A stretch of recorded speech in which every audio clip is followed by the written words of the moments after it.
Well, why don't we just get the coronavirus stuff out of the way, because of course it's going to be a topic of conversation. But I guess you had the story about Tesla recalled their employees.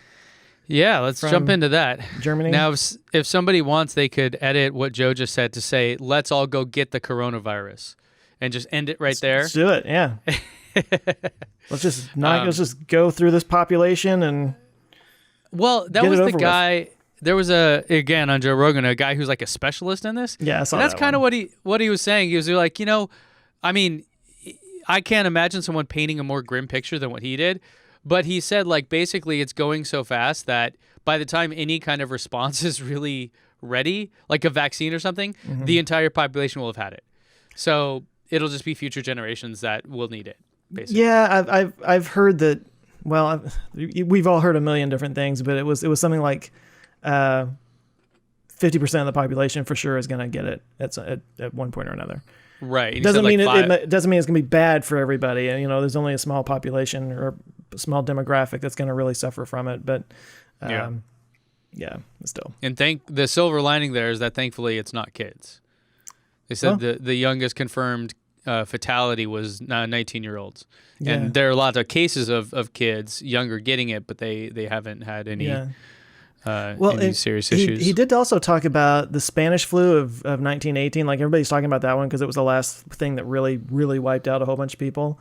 And I actually covered it in a video a while back, but the thing about that one that was crazy was that it actually affected healthier people worse. Or it was actually harder on healthier people because it created what they call a cytokine storm in your immune system. So if you had a strong immune system, it would actually turn your immune system against the body. Oh, great. And so, yeah. See, diet, exercise, all lies. It's all lies, people. Whiskey and cigars. That's what you need. So at least we don't have to worry. Well, but then they talk about, like, the reason we see these charts of all these different demographics of people, like, 0 to 10, 10 to 20, 20 to 30. And it's always like the 80-year-old plus is like 14 to 20% like death rate. But they were saying that a lot of that came from China, where older people, especially older men, smoke a lot. Yeah. Yeah. Because they said for women who didn't smoke of that same age, it wasn't nearly as bad, right? Yeah. But that guy on Joe Rogan was saying that the problem in the U.S. is obesity. Like, that's going to be that's what's, I guess, causing the immune issues with people over here. But yeah. The coronavirus is a body shamer as well. Great.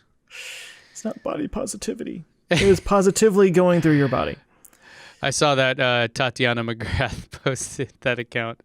Like, as a vegan, I embrace all living things, and a virus is a living thing. So I, for one, am for the coronavirus. The first time I started seeing tweets from that account, I was like, is this real? Yeah. Because it wouldn't surprise me if it was real. I know. That's why it's funny, right?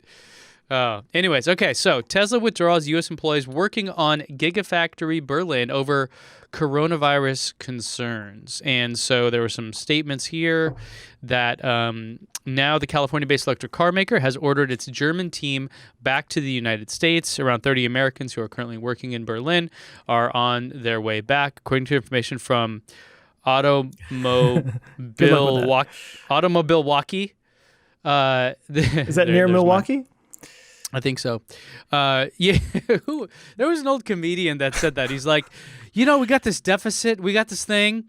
Why don't we just like sell North Dakota to Germany or something? So you're just like driving along the U.S. and now you're in Germany. It would pay for a lot of stuff, and who would really miss it?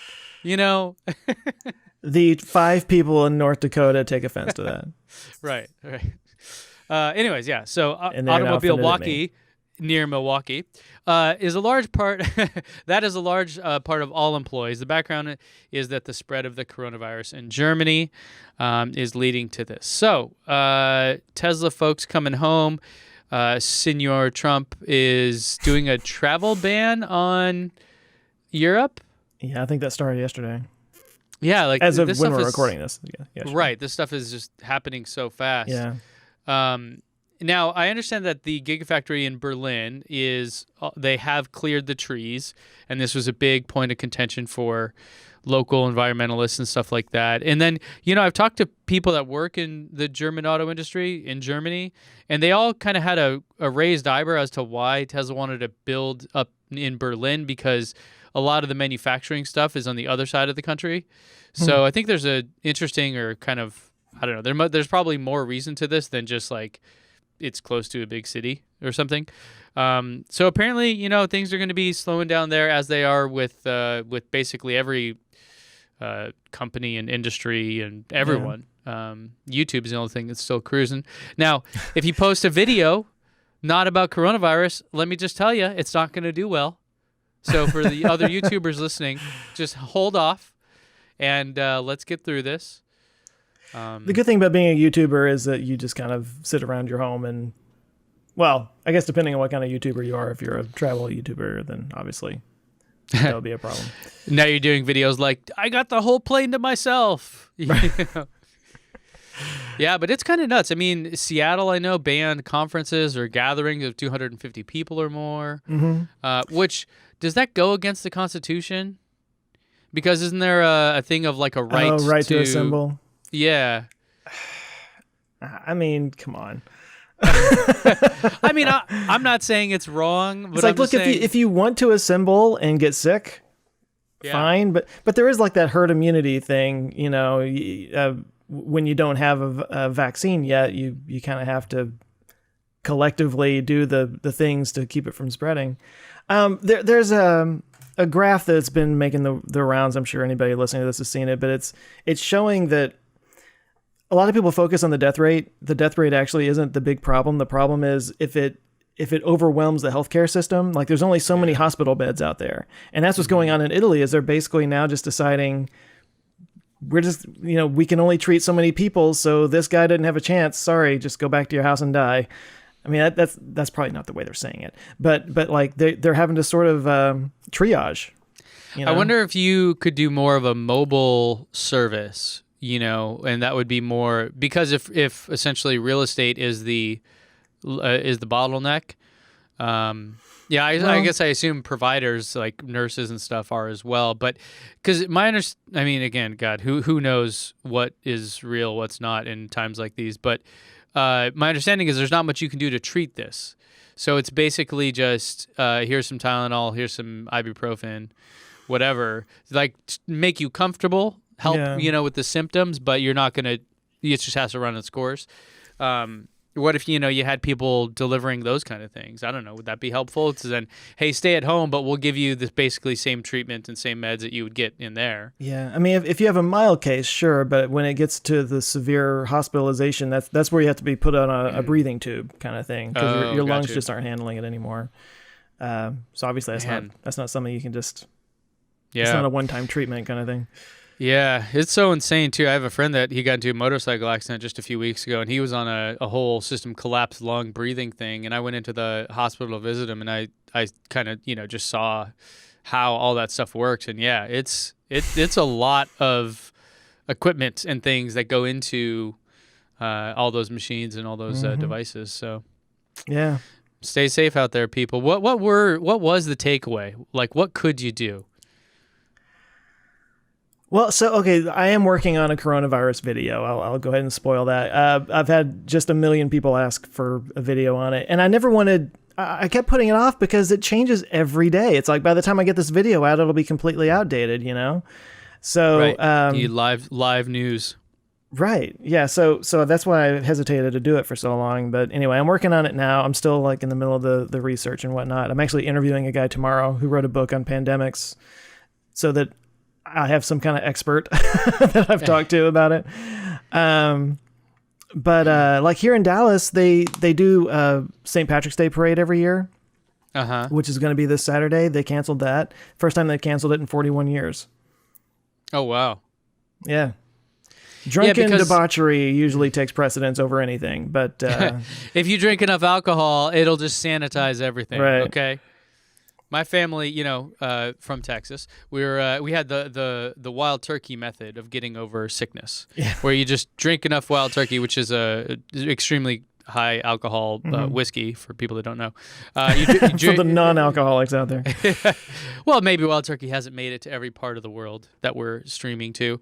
And so, yeah, you drink Wild Turkey until you pass out, and then you wake up, have some orange juice, have some water, see how you're feeling. You still sick? Drink Wild Turkey till you pass out, and just rinse and repeat. It's just NyQuil, basically. It just puts you to sleep. Knock you out. Yeah. Wasn't there a Saturday Night Live parody commercial a while back for it was like some kind of extra NyQuil, FluQuil, basically put you into a coma for the entire flu season? There you go. It was like, you know how NyQuil comes with like the little cap and you serve it in the cap and you drink it? It was like this cap that was like this big around, and Chris Farley's like drinking it, and then he wakes up with this big beard. He slept through the whole thing. It's like the I'm only going to have one glass of wine a night, and they have the glass which fits in an entire bottle. Yeah. Right. Oh, man. Well, do what you can, people. Try to avoid making out with random people on the street. That's probably not once in your life, avoid doing that. Please, I was saying to my wife earlier, there's never been a better time in history to have to stay in your home for 2 weeks straight. I mean, you can watch any movie in the world that you want. You can get food delivered to your door and everything. Like, yeah. Well, in a way, that's just my life. So that's the weird thing. Yeah, you're like the introverts. When I've been planning my whole life for this. That's kind of the weird thing I saw about, I guess, people in Seattle raiding toilet paper at Costco, which I don't understand fully. I really don't get this, because if you go to Costco and you buy a thing of toilet paper, I mean, I've got 4 people in my house. That'll last us like 6 months. Okay, like how important? Like, I don't get it. I don't know. This is where the robots need to be delivering things to our house and all that, because, yeah, I don't get the toilet paper thing. I mean, food, beans, rice, that kind of thing. Sure, right. Toilet paper doesn't make sense to me. Yeah, I don't know. How much do you really need? And I use a lot. So, anyways. Hey, thanks for checking us out, guys. I hope you enjoyed this clip from our podcast. We do a weekly show here on YouTube, so make sure to subscribe to Our Ludicrous Future, where we discuss all the things that are going to make our future totally ludicrous. You can join us here on YouTube or at any of your favorite podcast places. Plus, if you want to get some behind-the-scenes stuff and join a cool community, you can help support the channel at patreon.com. Thanks a lot. Thanks, guys.